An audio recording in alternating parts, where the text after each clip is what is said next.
So we are on day 4 with Lulu, and we are hanging out in the basement again. The cats are locked up, so are the dogs. We have our gates out.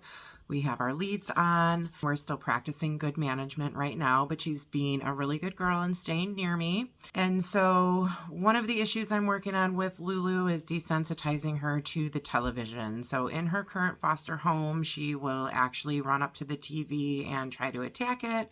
The foster home is concerned that she will actually break the glass on it. So I'm going to be introducing a process called engage-disengage with her. Engage-disengage is a counter-conditioning process, and this is where our marker word really comes into play. So that yes predicts incoming reinforcement, and food is our primary reinforcer. Food is a reinforcer that dogs need to survive, which makes it the primary. And so yes now has become a secondary reinforcer. It is attached to the value of the food. So yes all by itself has lots of power, lots of positivity. And so when Lulu looks at something that may potentially bother her, that could be something like a squirrel, another person, another dog, the television. We can use it towards sounds, dogs barking. She's also nervous of the dryer going off, beeping noises. And so we can apply it towards sights and sounds. The moment she acknowledges these things, we want to mark yes. That yes attaches all of the positivity and the value with the sight and sound of the trigger and prompts her to disengage from that. And we want to issue the yes before she has a response that's undesirable, such as barking, lunging. And upon disengagement, she is rewarded. And so it's a front to back positive process. We are rewarding the calm acknowledgement of the trigger that may be bothering her, and we are rewarding the disengage away from it as well. So in my house so far, I have a huge TV down here, and she actually hasn't paid it any attention. What I don't want to do is immerse her in a sensory situation with the television right away. I don't ever want to introduce triggers at full blast. That is a concept that is called flooding, actually. So it's flooding the animal with lots of stimuli at one time. Sometimes that can evoke a negative response. Sometimes it can shut the animal down emotionally. Typically in human psychology, that's called exposure therapy, if you'd like to Google it. The difference between us is that we can consent to that type of therapy, and with animals, they cannot. So I kind of liken it to if I put you in a room full of tens of thousands of spiders, would you come out of that situation feeling better about the spiders, or would you be even more traumatized? And furthermore, what might your response be? Would you maybe scream uncontrollably to the point where you then finally just shut down, and maybe you closed your eyes and put your hands over your ears and just shut down emotionally? That's not actually learning. And so we always want to present the trigger at an intensity where we're not going to set the animal off. So with the television in particular, I'm going to keep the remote near me, and we're just going to turn on some screens that aren't moving at first. And then we're slowly going to work up to having something on the television that has some moving pictures. And then we're going to incorporate the sound of the television into it. The final step for her will be seeing animals on the television. That is what she reacts to the most. So we want to keep these counter conditioning sessions very, very short, and we always want to end them on a positive note. If we're trying to convey to the dog that the television is okay, or the dog that you're seeing is okay, the stranger, the squirrel, whatever might be concerning, we also want to introduce it with positivity instead of fear, negativity, thinking about positive emotional change as well, stopping that interaction before it becomes too intense and before we get the practice of the very behaviors that we're trying to modify. You'll see me sitting with the remote near me and turning the TV on and off, as well as I'm watching her body language and her level of stress. You've actually seen me already demonstrating this behavior in other videos without me directly talking about it. So in some of them, when she hears some things in the hallway, I have captioned my videos saying she heard something in the hall. So I paired the sound of that with positivity by marking her and giving her a treat. That was actually engage, disengage. If you will watch the cat assessment videos, you'll see me peripherally talking about engage, disengage, but you have actually seen me playing it with her before. I have not actually just done a formal 5-minute session with her on strictly engage, disengage yet. So that is what we're going to do today. So something to understand about lights and colors with dogs is that they process their worlds differently than we do, and especially with lighting. Things like neons, LED lights, and fluorescence can cause some anxiety in dogs. With fluorescence and LED lights in particular, they can create a strobing effect that dogs can see, but we cannot. Certain appliances and electronics also emit high frequency noises that we cannot process, but dogs can. So it can be a combination of high frequency noises. It could potentially be the light that's coming out of the television. And then, of course, coupled with imagery like animals, they can certainly process those things too. So it could just be that they don't understand what they're seeing and the confusion is causing a reaction. And so if we are dealing with fear of the television or fear of anything like that regarding electronics, what we want to try to help the animal do is understand that it means no harm to them. It's not going to hurt them. And then so applying a counter conditioning process with positivity is really paramount versus trying to suppress the behavior or tell the dog no. What I try to always impress upon people is that no is not a behavior. We need to teach the dog what to do instead. And what we're actually wanting the dog to do is be calm around these items. And so we need to reward those calm behaviors, and engage, disengage will help us get in front of that.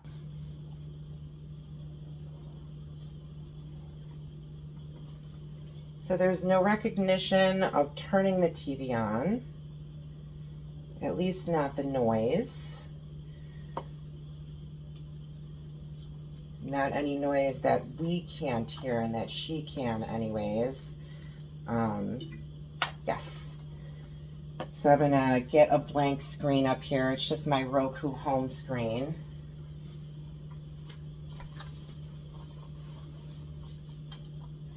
I'm gonna try to reduce all other feedback right now except for what's happening on my screen. So I'm gonna try not to talk through this video as much as some of my other videos, unless I have to.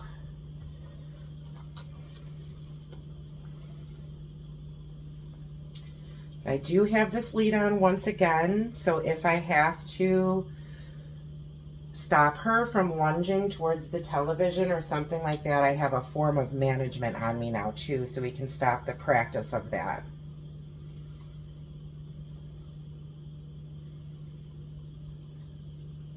I'm just going to give her treats for waiting patiently.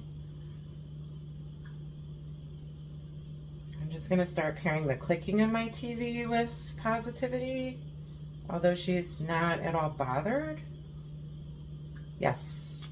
So you'll hear the click and then my yes comes after. Yes.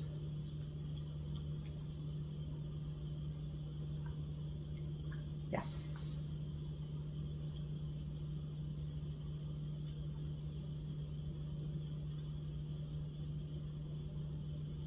Yes.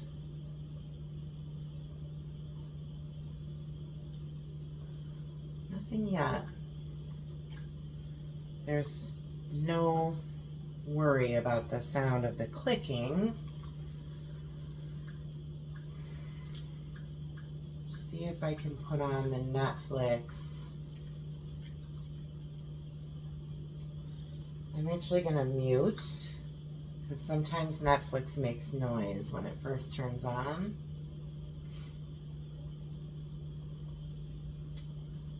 But sometimes their previews make some noise, and they sometimes also move.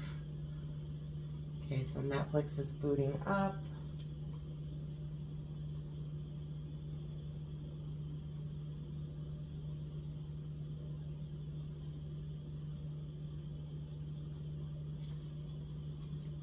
Girl, being patient.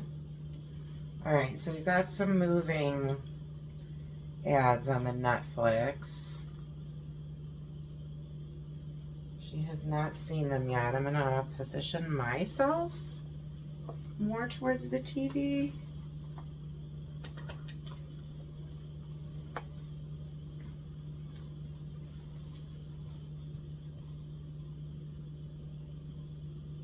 I'm just gonna give her a reward for being patient.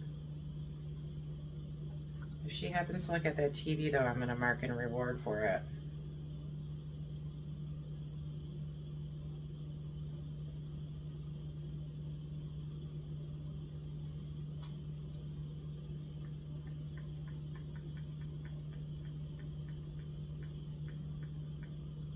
Turn the volume very, very low. None of this seems to be bothering her. Yes, there we go. Now she saw it. Okay. I am going to mute that again now that she's noticing that the TV is on.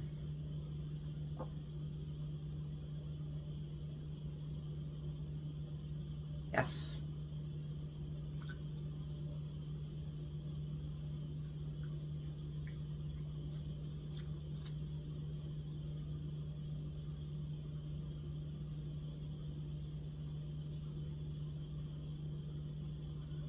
So I'm just gonna start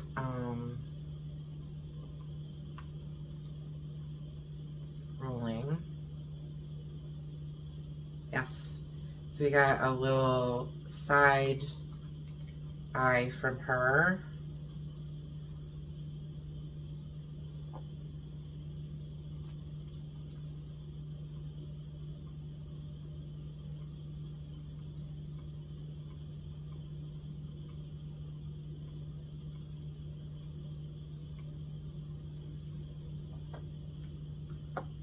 Nothing really overt. Let me see, I'm gonna try to see if I can get her. Come on. Let's scare her away. Try to see if I can get her facing toward the camera.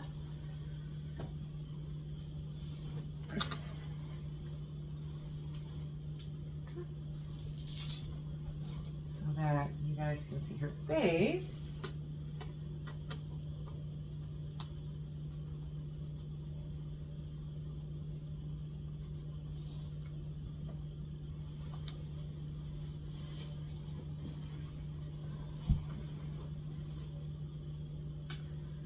Still not really any yes. So she's just looking towards the TV. I'm just marking for that. I'm gonna turn it way down and I'm gonna take it off mute.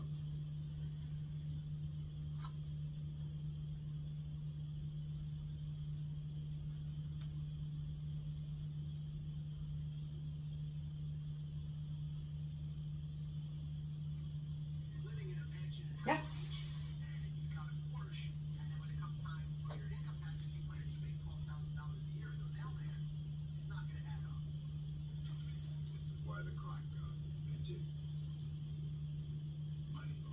Yes.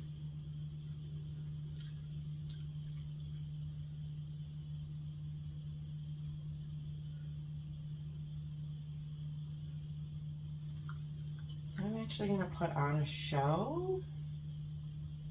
Yes.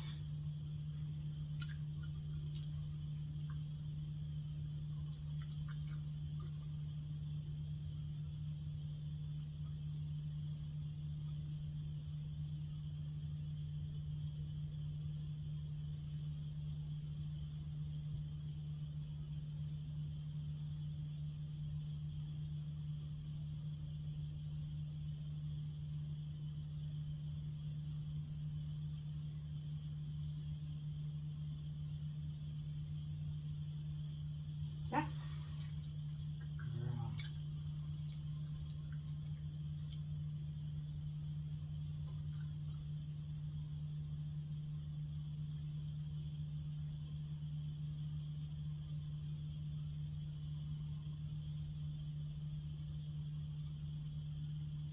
Take my eyes away from her.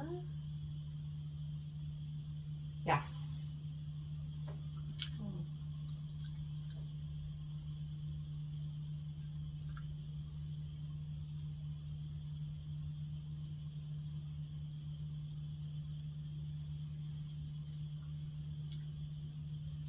Yes. Good girl.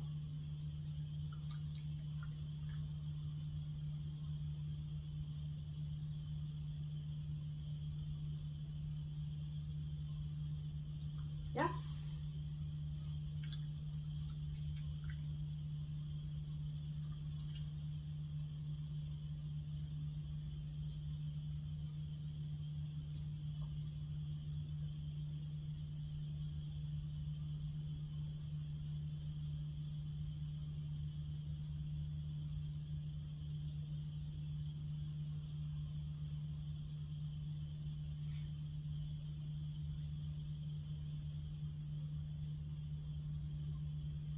And lay down. Like when you lay down too. Turn the TV up a little bit.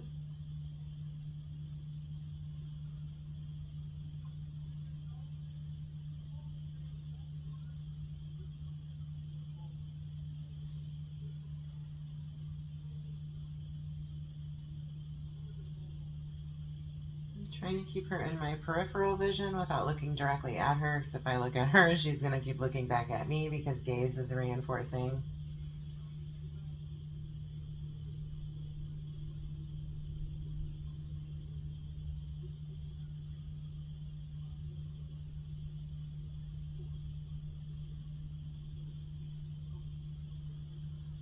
Yes. So it's just a comedy show right now.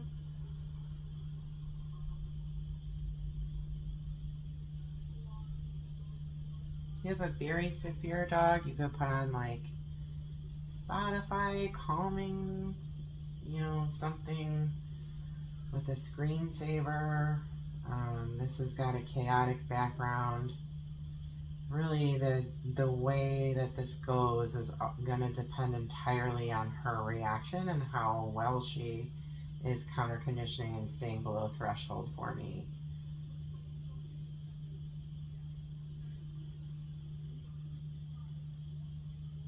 So I'm just going to reinforce her for staying there, honestly.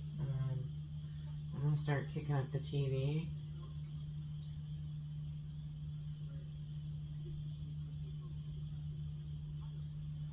Yes.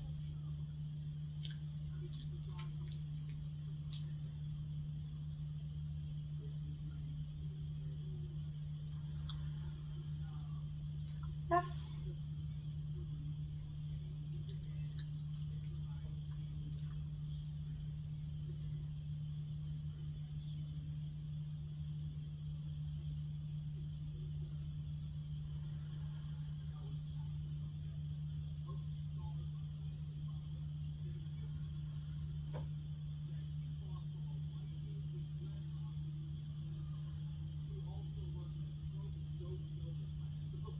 Yes.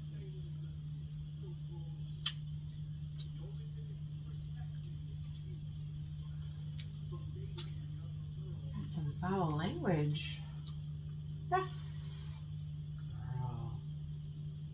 Get in that phone.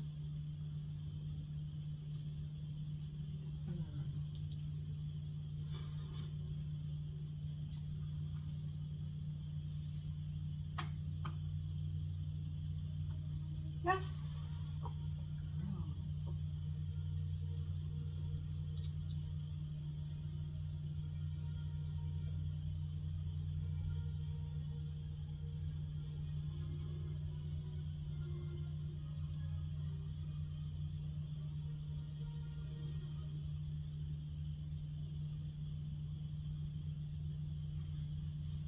Are you getting sleepy?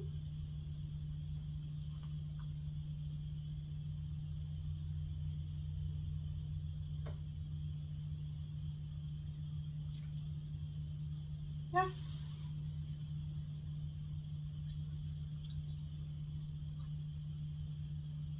Yes.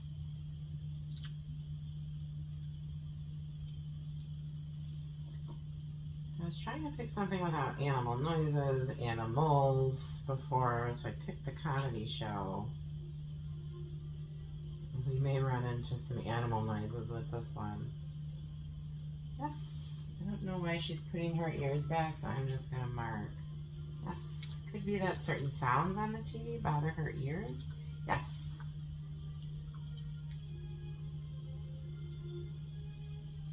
Yes. No, I'm going to keep marking that those ears being back, though.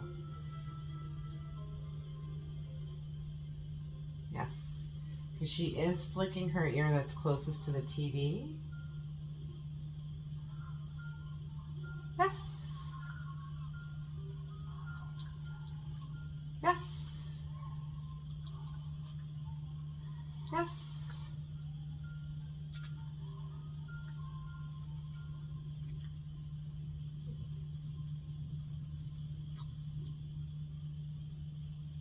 Yes.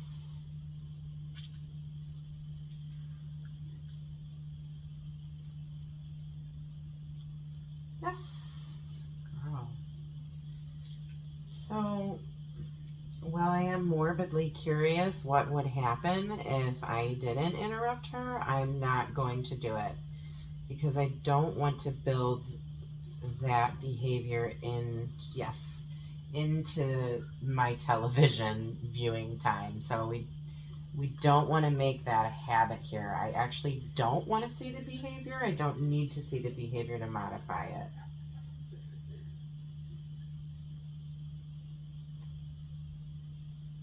I don't want the practice of the behavior. Yes. And so I'm actually going to call this good enough with the television. That's perfect. And on a positive note. We dealt with the TV, we had it on, moving images, sound, for about 5, 6, 7 minutes. And we left it at that. We had a positive interaction with the television, and it goes off again. Yeah, you did a good job. Yeah, that was good enough. It was. So now she looks towards the blank television too, if there's any concern for her even being off now, after having just been hit with some of that stimuli. I'm going to mark and reward, but yes. She was sniffing. I don't think she was actually looking at the television, but I'm not taking any chances. You just don't need to be afraid of the TV. So it could be a matter of the unpredictability of the TV. Yes. Images pop up out of nowhere. Animals pop up out of nowhere. Sounds happen out of nowhere. People come up. Different people's voices. Who knows? We will never actually know why this television bothers this particular dog. All we know is it does bother her, and all we can do is pay attention to her body language. So when are her ears moving? When are her eyebrows furrowing? Could she be lip licking? Could she be squinting her eyes? When she was twitching her ears, we had some string instruments playing. So is it high-pitched noises for her? Like, what is it that's actually doing it for her? That's how we can start to kind of narrow down what types of triggers on television outside of just animals might it be for her that kind of brings her there. But she did really well. And so we're going to call it a day with engage, disengage. But again, we can play this towards squirrels, sounds, beeping noises, other dogs, people, any sort of trigger. The moment a dog acknowledges the trigger, we mark yes, and we get their disengagement and we reward for it. You did an awesome job, girly girl. You did a really great job. Yeah, you did. All done. Little scattering of treats with the all done cue. Great work. Great work, sweetie. Great work. So the important thing about counter conditioning games as well is that we have to play them in real time as the trigger is happening. as the scary thing is happening in the environment, we have to be ready to jump in and play it, because when dogs are scared, they're scared when they're scared.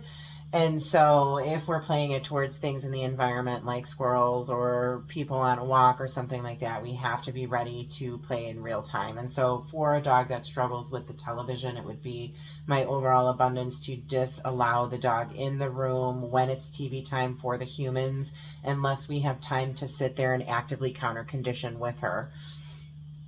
And it may be something that has to be kept up with for the rest of her life. Her humans may have to keep a jar of treats somewhere nearby so that if something jumpy happens on television 2 years down the road, we can just preemptively say, hey, no big deal, you know, don't worry.